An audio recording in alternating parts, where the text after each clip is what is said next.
All right, thank you so much. EU and US Special Envoys to the Horn had visited the capital of Tigray, Mekelle, yesterday. In their joint statement on their visit, they said that both parties agreed on mediation of African Union. Does that mean the government of Tigray neglects its prior position for Kenya-US-led process? The statement hasn't also raised the issue of Western Tigray and the issue of Eritrean government. Wasn't that the issue of your discussion? And over the past weeks, your government has issued multiple statements regarding thousands of Tigrayans arbitrarily detained and being held in dismal conditions in internment camps across the country, including in neighbor Afar state. What is your government doing to secure their release? Is there a possibility that they may be part of the negotiation process? Last week, commissioners from the investigative team established by the UN made their first visit to Addis Ababa. Is the commission what your government had hoped for in terms of mandate and scope? You have already said concerns about the possibility of the investigative team taking notes of the joint investigation conducted by state-appointed Ethiopian Human Rights Commission and the US Higher Commissioner for Human Rights. And an online portal was created by the commission to allow individuals or groups to submit evidence of atrocities in Tigray. This could obviously impact the finding of the investigation in light of ongoing communication blackout in Tigray, but your government is yet to issue any statement. Have you perhaps had the chance to privately communicate with the commissioners on the issue? And your government has said that it has established a high-level committee to cooperate with the UN investigative team. Could you tell us more about this committee, its mandate, and if it has already started communication with the investigative commission? And my final question is, last week, Tigrayan athletes won 3 gold medals at Oregon Athletics Championship. Many of them have lived through the conflict and have not been able to reach out their family members for at least a year. Did you watch the races? How did it feel to watch the Tigrayan athletes succeed in the international stage? Yes, as we know, the delegation led by EU Special Envoy Annette Weber visited Mekelle yesterday. We have had constant communications with representatives of governments and the special envoys who obviously are worried that the impasse that characterize the relations between Tigray and the central government would end up in some sort of conflagration, and they have been doing everything in their power to bring the two parties to a negotiating table. So we have long expressed our readiness to address whatever differences we have with central authorities peacefully, because ultimately every political problem needs and should be resolved, politically. This is a long-standing position on our part, and it is also common knowledge that the authorities in Addis, the Abiy Ahmed government, has since recently been expressing readiness to negotiate with Tigray. And we have a number of issues here. We know that there is a propensity on the part of the authorities in Addis Ababa to address every difference militarily. It didn't work the first time around. There is no reason for them or for the rest of the world to believe that it's going to work this time around. So we have insisted that the only game in town is talking, because its alternative, shooting,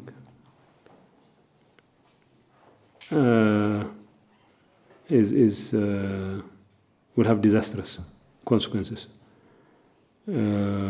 especially at this stage where the country is in what appears to be an interminable chaos and crisis. Another conflagration of the kind of the magnitude that our engagement would take on, if indeed it happens, would further precipitate the disintegration of the country. Although most of the job to dismember the country has already been done superbly by the authorities in Addis Ababa and their partners in crime, the Eritreans and the Amhara expansionist forces. So to the extent that there is a possibility of averting a terminal crisis, a terminal disintegration of the country, we believe there needs to be a readiness on the part of the two parties to come together and resolve their differences peacefully. So these people, part of the delegation that visited Mali yesterday, have for a long time been involved in addressing this problem. Although we know they have the best of intentions, we also know that there have been limitations with regard to what they have been doing and with regard to exerting the kind of influence they should have and could have exerted in order to bring pressure to bear on Abiy Ahmed and his government to abandon the avenue of war entirely. So it was a follow-up of our continuous engagement. These people have been denied travel permits to come to Tigray for a long time. It is kind of ironic that the Abiy Ahmed government, which has been especially of late waxing lyrical about its credentials for peace, has denied European, American, African, UN diplomats and special envoys who are very much invested in the idea of negotiations and peace in the region. So it was welcome news for us. There was a confusion, especially following some of the smart alecky remarks by Addis authorities. There was a confusion that probably the ball was in our court, that we were the ones who were standing in the way of peaceful resolution to the conflict. So we've been consistent to fault when it comes to addressing this crisis peacefully. And it is the authorities in Addis who have been using every means at their disposal to cow our people into submission. Of course, the most vicious one is the use of hunger, the use of food aid as a weapon of war. And the international community has been putting pressure to a certain extent. And as you know, following the cessation of hostilities back in March and early April, the humanitarian access issue has been showing a marked improvement. But unfortunately, the international community seems to fall for the tricks of the Addis government, in the sense that what they consider improvement is increasing the number of trucks. For us, ensuring unfettered humanitarian access is not about the number of trucks that are being allowed to come to Tigray. More importantly, it's about putting in place a system that ensures that the movement of trucks and the access to food is not going to be subject to the capricious decisions of bureaucrats or unnecessary checkpoints that are erected overnight here and there. So and of course, there was also this hope and expectation that with those smart alecky moves by the authorities in Addis, that they are the ones who are ready for peace, while we are standing in the way of peace. And then we really needed to take the opportunity to explain ourselves and where we come from when it comes to the peaceful settlement of this dispute. So it was a very welcome development for us that these people who have for a long time been invested in the whole idea of resolving this conflict peacefully to come to Mekelle and hear our side of the story. And second, even if they were not in a position to bring their pressure to bear on Abiy Ahmed and his government to really be genuinely interested in peace. At least they would be in a position to understand our side of the story, and they would know who is to blame for the lack of progress, rather than engaging in some kind of shadow boxing where the claims by the authorities in Addis would be taken at face value, and the lack of communication on our part, for obvious reasons, or the lack of communications on our part because we lack the communication, the medium of communication, but more importantly because we are constrained and hamstrung by the fact that we're not necessarily the kind of international players that would be invited at will to explain their positions in international forums. Okay, so we have to take this opportunity to explain our position. If possible, we'll use this opportunity to convince our partners.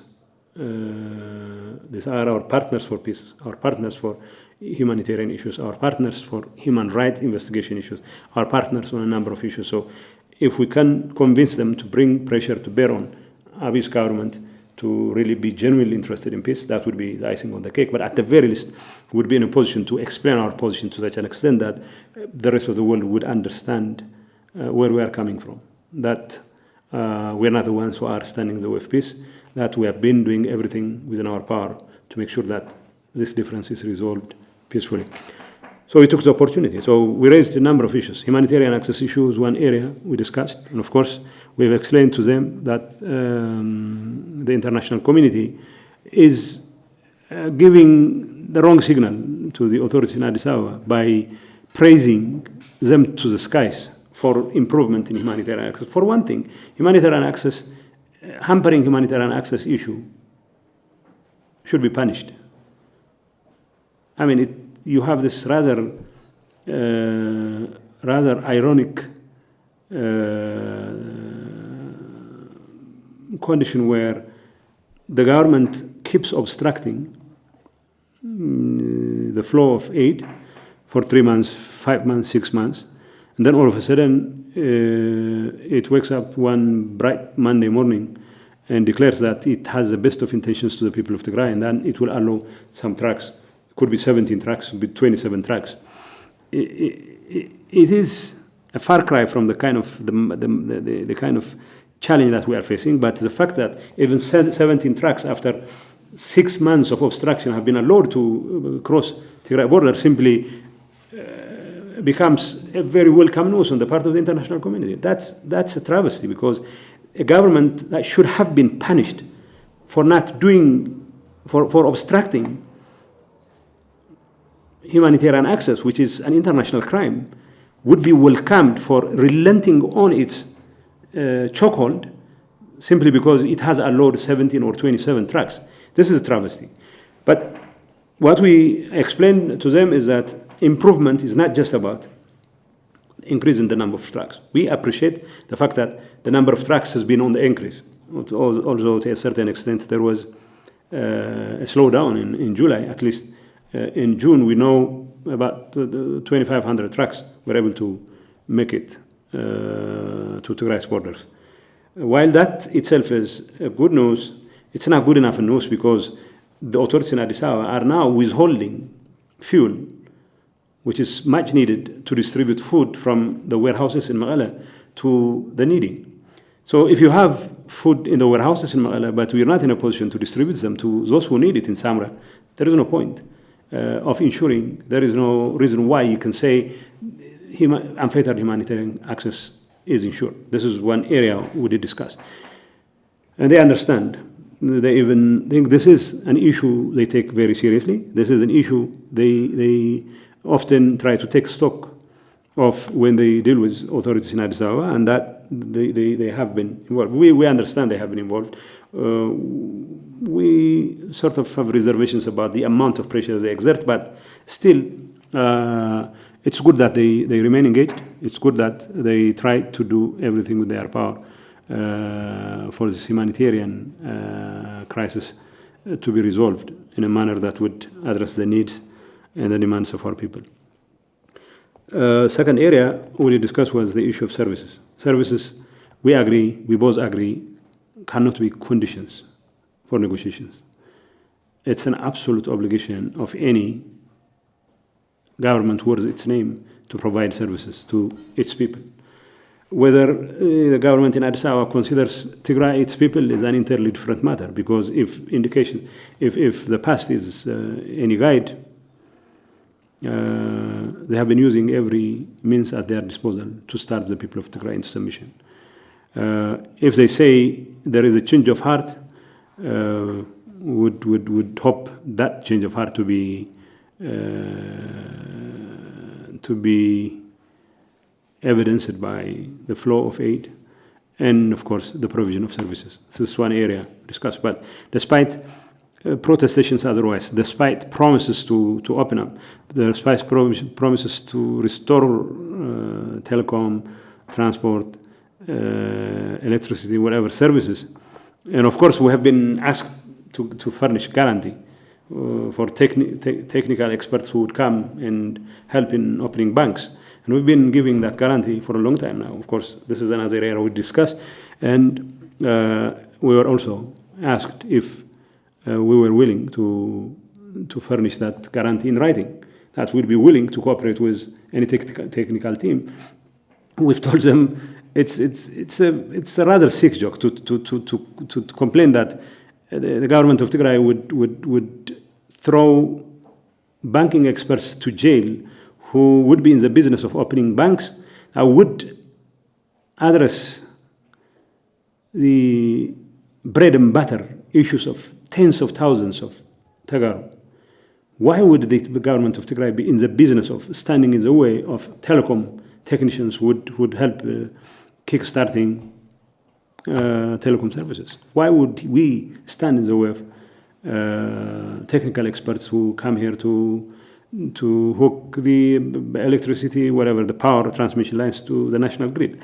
Well, now that people we respect, people who we take seriously, come here and ask us to give a written guarantee that we would cooperate with technical experts, although we know this is one of the flimsiest excuses to come up with for Abiy's government to renege on its promise to restore services. We have, however, agreed in the hope that the UN, the US government, and the European Union and other partners would help in monitoring the implementation of such a promise. Whether that happens would remain to be seen, but it doesn't require a huge amount of time or a huge amount of infrastructural adjustment to make it happen. It's a matter of a couple of days or a little longer. So we hope and expect something will come out of it, but it remains to be seen. That's another area. Third area is a question of Western Tigray, and in very we did discuss this in a very candid manner.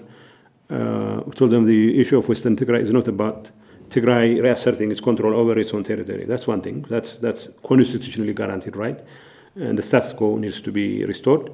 But the most important concern we told them is, unless the question of Western Tigray is resolved in a manner that restores the status quo, that restores administration, Tigray administration, that chastise the Amhara authorities, the federal authorities, and their Eritrean partners to undo what they have achieved by force.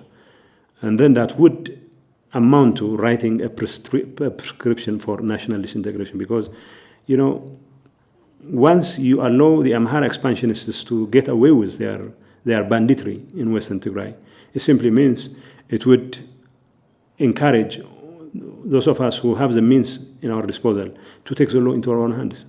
Tigray will be twice as big, considering the territorial size it had before 1991. Amhara have claims over Benishangul. They have claims over Oromia. They have claims over Afar. They have claims, literally, I mean, they have claims over Sudan. So to allow them to get away with Western Tigray is to encourage them to go ahead with their strident, extremist, nationalist, irredentist agenda. That would spell disaster to Ethiopia as we know it. So to the extent that the special envoys and the representatives of these important countries are worried about the continuity of the Ethiopian state, they should pay enough attention to what transpires in Western Tigray, because whatever happens in Western Tigray will determine the fate of the country. Whether we are going to settle for some sort of legal arrangement or whether we'll be forced to take the law into our hands is the difference between total disintegration of the country or the existence of a possibility of salvaging the Ethiopian state. So we explain our position. And it is our hope and expectation that our partners understand where we are coming from on this area, on this issue. Well, another issue raised with our partners, our visitors, was the question of Eritrea's role in complicating the already complex crisis in this country. As you know, the Eritreans were invited to destroy infrastructure in Tigray. They were invited by the authorities in Addis Ababa, by Abiy Ahmed's government, to destroy infrastructure, to wreak havoc throughout Tigray, to kill and maim tens of thousands. They have an old score to even with TPLF, with Tigray government, with the people of Tigray. They had a declared intention to destroy everything Tigray. And they were invited. And I'm not going to give you a laundry list of the things they have done, the heinous crimes they have committed in Tigray. They still are, well, the international community still thinks Abiy was serious when he said he has told the Eritreans to leave Western Tigray. We know for a fact they are back in Western Tigray. We know for a fact they are in northwestern part of Tigray. They are in northeastern part of Tigray, parts of Europe. If there indeed is a sincere belief that Abiy is really interested in peace, it simply means that the Eritreans and their Amhara junior partners are trying to sabotage his overtures for peace, okay? Assuming that he is interested in peace.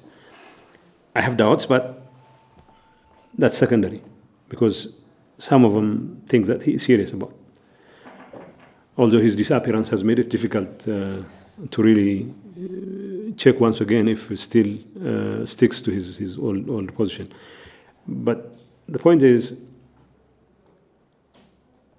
if indeed the Eritreans are doing this at his behest, it simply means that whatever facade of difference they have been displaying doesn't exist, that they are still working in cahoots, and they are trying to reignite another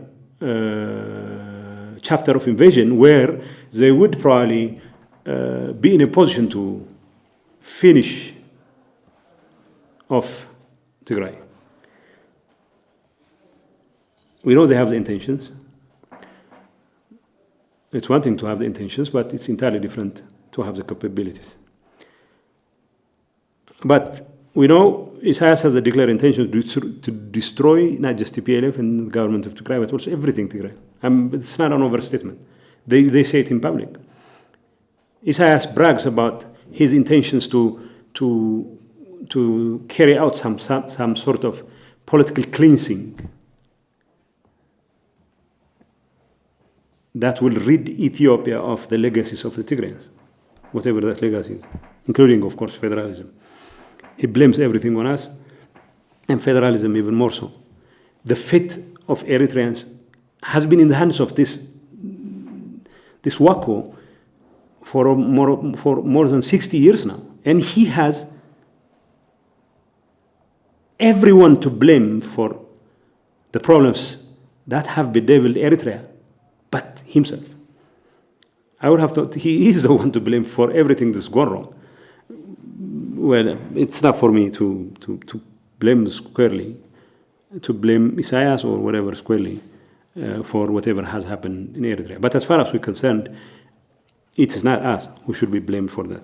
But he wants us to even an old score, and he wants to do that. He still continues to arm the Afar elements in Afar, elements in Amhara, even some so-called Tigrayan elements there. He is making. So if Abiy is really seriously interested in peace, all he has to do is to call on Eritreans to withdraw from sovereign Ethiopian territory, because Tigray territory technically is sovereign Ethiopian territory. We don't expect Abiy to use force to liberate our land. That we are in a position to take care of. But at least if there is a genuine interest for peace, it behooves Abiy's government to come out in public and say Eritreans should leave sovereign Ethiopian territory. That would suffice. That's an area, this was another topic we raised, and there is a clear understanding, obviously, that they realize the rather negative role Eritreans are playing here. Eritrea has always showed a very precocious talent for troublemaking. At the age of 3, Eritrea had gone to war with most of its neighbors. So at 33, it has gone to war with the rest of the world, the entire world. So it appears some of them have given up hope on the very possibility of influencing Eritreans to change their way, influencing Isaias to change their way. So we're not worried that lack of support by Abiy or lack of support by Europe or America is going to make our efforts to liberate Tigray more difficult. What we are concerned here, if the authorities in Addis are sincere about peace, at least they have to come out in public and call on the Eritreans to leave. That's the fairest demand one can make under circumstances. The rest we can take care of. The fifth point Dawratzayan raised is with regard to the UN investigation on human rights abuse. As you know, the so-called joint investigation by the UN High Commissioner for Human Rights and the Ethiopian Human Rights Commission, which is a bureaucratic appendage of the government, mostly engaged in whitewashing the crimes of Abiy Ahmed. And we have written a detailed rebuttal of how unacceptable its conclusions are, its findings are. And no self-respecting country has found the report any more valuable than the paper it's written on.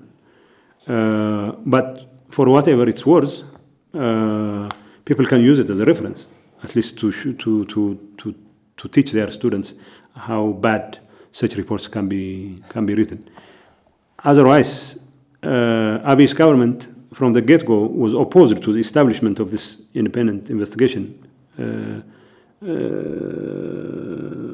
committee of experts on the grounds that the investigation had already been done, an investigation which whitewashed the crimes that the authorities in Addis Ababa had committed for well over a year. And now they have relented in the hope that they could convince the newly established committee investigation team to focus their investigation on events that have unfolded after the 28th of June, which is the liberation of Magala. So what the smart Alex in Addis Ababa are trying to do is to rewrite the mandate of the the new UN investigation panel to only focus on Amhara in Tigray, where our forces are supposed to have committed crimes. Our forces have never committed systematic crimes. To the extent that there have been cases, transgressions of law, it could very well be isolated ones, because our forces are motivated in large part by the need to neutralize the threat that is posed against their people. Even today, industrial parks that became operational 4 days after we withdrew from Kombolcha are a testament to the kind of disciplined treatment that our forces had under circumstances. We cannot vouch for every individual fighter who might have been involved in this or that kind of unwholesome activity, but we know for a fact there was no systematic attack whatsoever that characterized the Tigray Defense Forces. But even so, we have repeatedly committed ourselves to independent investigation. Now, the American company are trying to rewrite the rule books for the investigation team in the hope that they would incriminate us, but getting away scot-free. So that would compromise the integrity of the team. And in fact, they were supposed to come to Tigray. They had written a letter asking for an appointment with the President Debretsion. We have expressed a willingness to see them because it would be in our best interest. If justice is going to be served, their presence would be very, very crucial. Apparently, they were told they were not welcome. We don't exactly know what happened in closed quarters with the authorities in Addis Ababa. But if the deadline they put for an online registration of complaints is any guide, it is very difficult to take what they are doing seriously. Tigray has been under de facto blockade for more than 19 months now, 20 months now. There is no internet communication, there is no telecoms, there is no electricity, there is no nothing, transport. And of course, the fact that the Makonnen told them they're not allowed to go to Tigray simply shows how severe the blockade is. What little internet services there are limited to certain areas. And to expect a largely rural population to come and submit their cases online, that would be a travesty of justice. It's very unfortunate, and I'm assuming there is some logic to it, but I have difficulty seeing what logic that could be. But the point is, this was one area we discussed with the team. My understanding is that they clearly see our point of view. There are areas we feel strongly about that they do not necessarily feel strongly about, but they still sympathize. There are also areas which they feel strongly about, but we have difficulty sympathizing with. We don't have difficulty sympathizing with, but we do not necessarily feel strongly about. So it's obviously we have reached a point where we understand each other in more ways than one. I would say we are in agreement in most of the cases to a degree or another. At the very least, the two areas, the humanitarian access issue and services issue, we see eye to eye on those issues. Whether their statement was supposed to reflect Eritrea and Western Tigray is entirely their choice, but our understanding and the commitment they made is that they raise those issues with the authorities in Addis Ababa and to see if this should be allowed to serve as allowed to continuous hurdles for peace, against peace. So we have made our point, and it's our understanding that they have really understood our point. They support most, if not all, of our points, but that's besides the point. My burden of responsibility is to explain my side of the story and to make it as easily palatable as possible. And we have reason to believe that the has made a very good case of explaining Tigray's position, the kind of situation we find ourselves in, the depths and the magnitude of the humanitarian crisis we are facing, and the fact that we are working under pressure, that questions are being asked by our people, by the army. How long are we going to stay suspended? How long are we going to stay hoping against hope that some peaceful outcome is going to come about? You know, these are points of the kinds of things we have to grapple with every day. And political solutions, as beautiful as they sound, do not necessarily translate into reality. Because, you know, when you have only lukewarm commitment to peace, or if you have something up your sleeves, if you are taking the opportunity to delay some sort of action, to engage in a long drawn out process so you can use the time to prepare yourself for another engagement, that's another kind of stuff that would yield in a peaceful resolution. So we have made our points clear in this regard. So it is our hope and expectation that whatever confusion that was created as a result of those smart Aliki moves here and there do not hold water, and at least they have a clear understanding of who is going to blame for what, if indeed, for example, in the case of the restoration of services, if what they are saying is true, that they are not doing what they want to do to restore services because of lack of security guarantee, the fact that we have now offered security guarantee doesn't require another week to ponder over. It doesn't require another week to analyze. It is simply a statement of fact that we are furnishing evidence and our partners will be monitoring the process. And if they really have the best of intentions, no ifs, no buts, all they have to do is carry out the plan. We're ready to cooperate. Humanitarian access, likewise.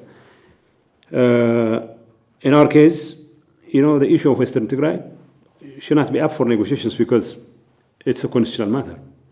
So the status can only be determined by the constitution. So there should not be any question about its status as part of Tigray.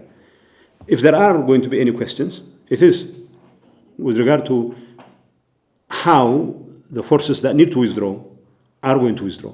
For example, how are the federal forces going to be repositioned or redeployed? These are the kinds of technical issues that can be discussed, but the status of Western Tigray is constitutionally guaranteed, and I'm not going to negotiate over a constitutionally guaranteed status. That's fair and square. That's something we put fair and square, like I said. Well, to what extent was it fruitful? I think it was fruitful. That's what they said. They also said they had a productive meeting. So I believe it was fruitful.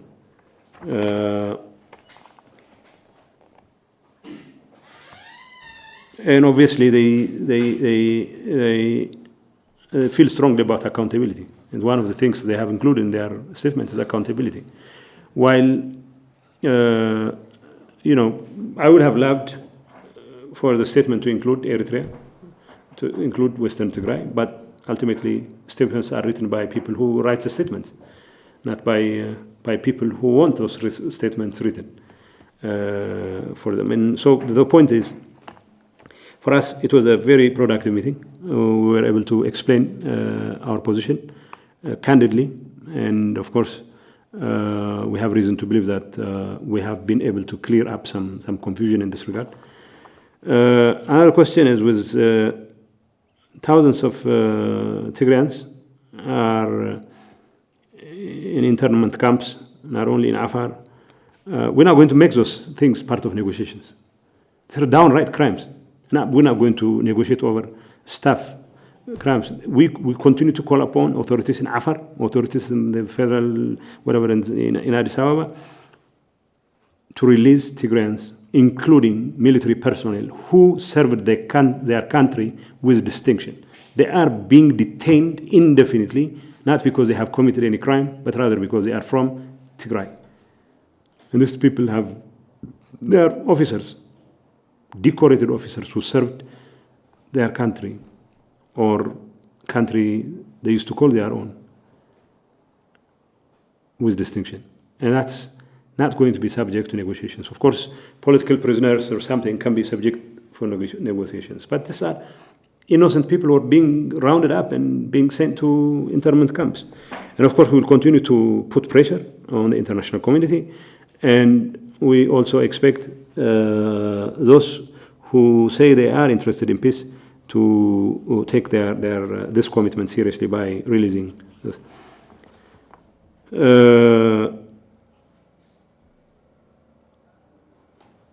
With regard to a high-level committee we have set up, well, we have, a genocide commission. The genocide commission does those things. It gathers evidence, collects, codifies, systematizes evidence. And we have the External Affairs Office, and it deals with mostly the protocol and connection issues, contact issues, and they coordinate things, and they have been doing a very good job, I believe, but it's not much to write home about at this point in time, so I'm not going to talk at length about what they have achieved, but it's a work in progress. It's so far it's good enough progress as far as I'm concerned. With regard to Tigrayan athletes, all I can tell you is any athlete in any field, it shows how much effort they have put into it. Any medal winner, not just medal winner, gold medals, silver medals, and bronze medals, but anyone who managed to finish their race, I would say, should be applauded for being strong enough to even finish their race. It shows how much effort they have put into it. But in this particular case of Tigrayan athletes, it shows way more than just the effort they put into this process. The kind of psychological pressure they have been under, the kind of suffering their parents, they know for a fact, are undergoing. They don't even know if they are alive or not. They don't even know if their parents, their loved ones are alive or not. They have no way of communicating them. And to be able to work under that pressure, even worse, they are always guilty as charged. Because of their Tigrayan origin, their Ethiopian patriotism is questioned. You know how I know? Because several times we know of cases where they were denied. There is no exit visa in Ethiopia. It has long since been abandoned. But there is a virtual exit visa. So they'll be stopped at the airports, so they couldn't participate in competitions. There were times when these mistreatments became quite epic, and they braved such challenge. For one thing, what's happening to their people in general, what's happening to their folks in particular, and what happens to them as individuals, as athletes, to be able to brave this challenge would require putting an exceptional amount of effort, an exponentially higher level of effort. So to be able to watch Letesembet or Gudaf or Witetom make it to the finish line, that simply is for the books. But it shows how, not just only how strong they are, But more importantly, as far as I'm concerned, this is something every Tigray should learn from, take lessons from, that under any extreme pressure, you should not allow your detractors, you should not allow your enemies to break you. Thank you.